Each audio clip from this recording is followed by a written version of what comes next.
Okay, so today we're going to dive into something I think a lot of people are curious about, starting a YouTube channel, and specifically the whole faceless YouTube automation thing.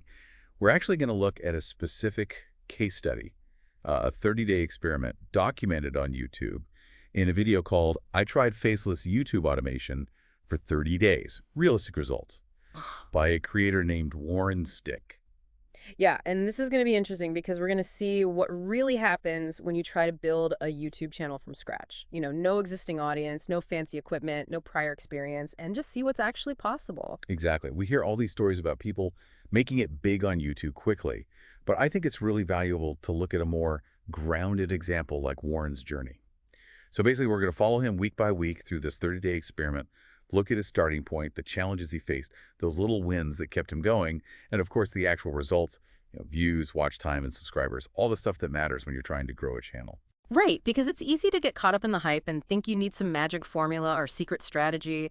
But the reality is often a lot more about consistent effort, learning as you go, and just sticking with it even when things get tough. Absolutely. So let's jump into week one, which Warren appropriately called the messy start. Mm. What really struck me was his initial approach. He wasn't trying to create some perfectly polished masterpiece right from the get-go. His main goal was just to begin, to actually take action instead of just thinking about starting a channel. Yeah, he actually said something like he wanted to stop just thinking about making a YouTube channel and actually make one.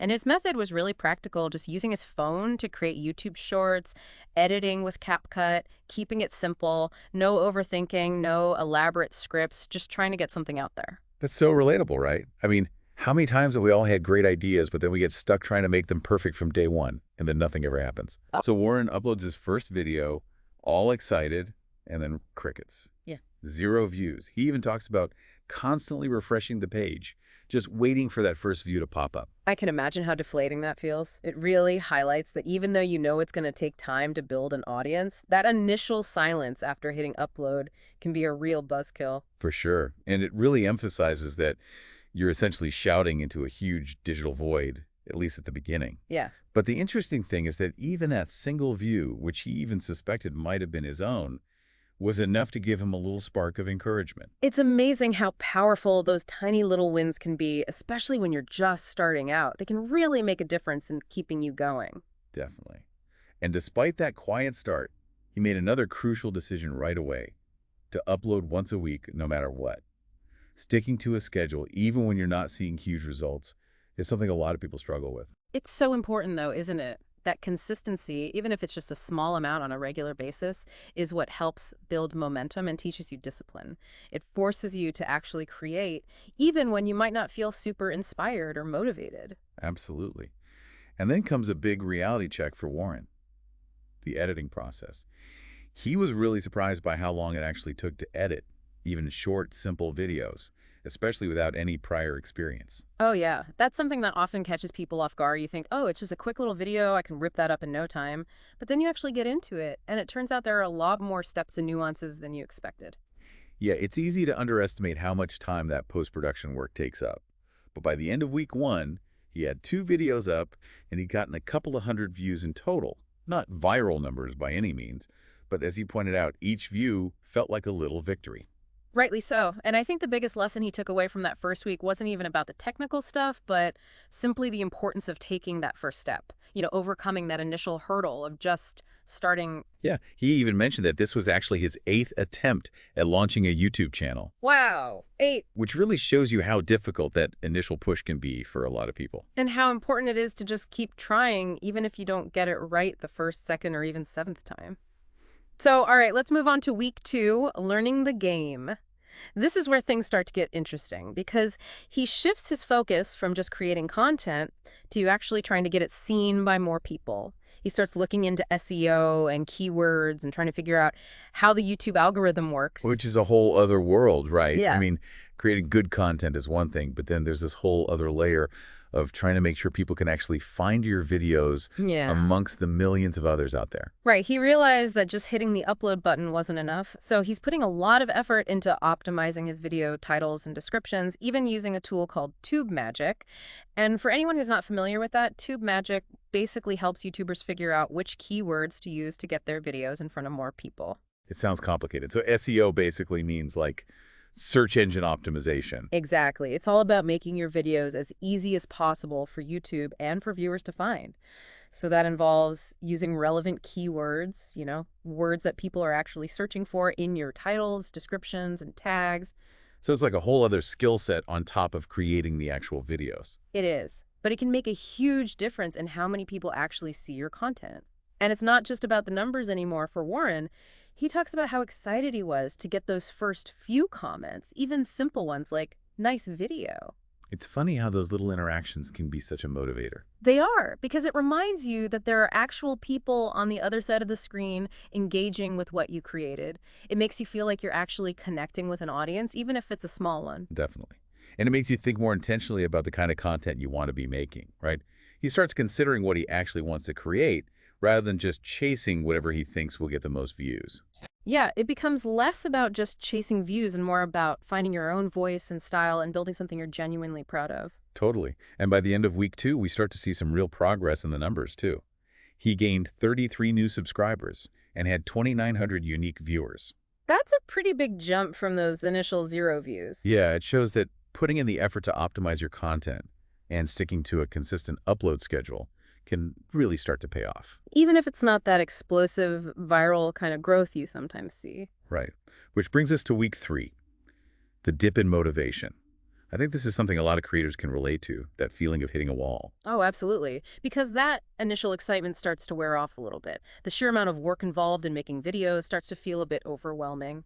And for Warren, even though he's putting in the hours and trying to improve his videos, the view counts aren't skyrocketing. Which is so discouraging, right? You're putting in all this effort and you're not seeing the results you were hoping for. And it's so easy to fall into the trap of comparing yourself to other creators who seem to be blowing up overnight. Yeah, you see those videos like how I got 1,000 subscribers in a week, and you start questioning everything you're doing. It's like, what am I doing wrong? Yeah. But then right in the middle of all that frustration, he has this little glimmer of hope.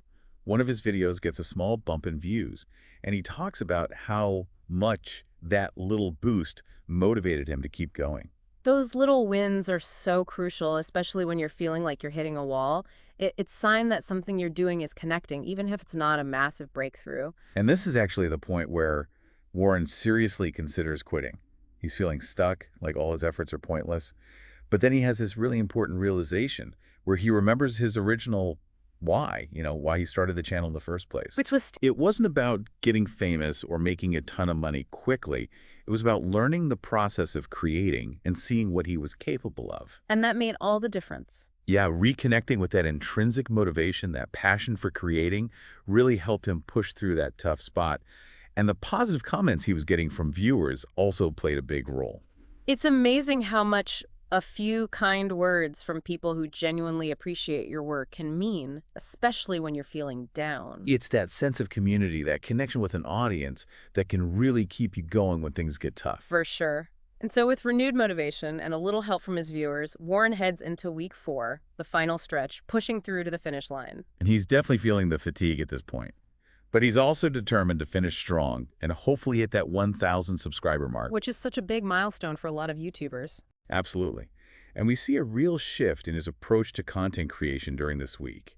He starts focusing more on what his audience might actually find helpful or entertaining, rather than just throwing out random ideas. He's really starting to think like a content creator now, considering what kind of value he can offer to his viewers. And that's when you start to see more meaningful engagement, right? Yeah. People are watching his videos all the way through, he's getting more comments, and his watch time is going up. It's all a sign that his content is starting to resonate with people.